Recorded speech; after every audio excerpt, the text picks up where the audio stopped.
ఇప్పుడు చూస్తే మీరు ఆశ్చర్యపోతారు. అంత్య దినాల్లో మనం ఉన్నాము. అపాయకరమైన దినాల్లో పాపం ఇట్లా డ్రాస్టిక్గా పెరిగిపోతుందండి. తల్లికి లేదు శ్రద్ధ పిల్లల మీద, తండ్రికి అంతకంటే లేదు. వదిలేసినారు ఇక బజార్ మీద వదిలేసినట్టే పిల్లలు. పాతకాలంలో మేము పెరిగిన కాలంలో ఉన్నంత క్రమం కానీ, ఆ దైవ భయం కానీ, ఆ పరిశుద్ధత కానీ నాకైతే కనబడతలేదు.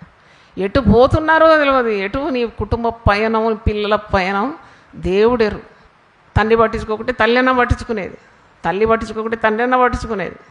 ఇద్దరు కూడా పట్టించుకోకుంటే పిల్లలు సాతానుకు ఎరగా మారిపోతారు. పిల్లలందరూ పాడవుతున్నారు. ఇప్పుడు మీరు జాగ్రత్తగా ఉండండి. You have to balance all these things. నన్ను అడిగితే పిల్లలను కనడం కాదు గొప్ప, పిల్లలను ఒక స్థాయికి తేవడం గొప్ప. రేపు వాళ్ళు భిక్షగాళ్ళు కాకూడదు.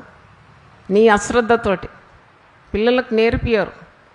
తల్లి కష్టపడుతూ ఉంటుంది, దినమంతా కష్టపడుతుంది. ఎద్దులాగా పెరిగిన ఆడపిల్లలు ఉంటారు, ఒక్క పని నేర్పియదు తల్లి. ఇప్పుడు పిల్లల నాన్నలు తల్లి నాన్నలు.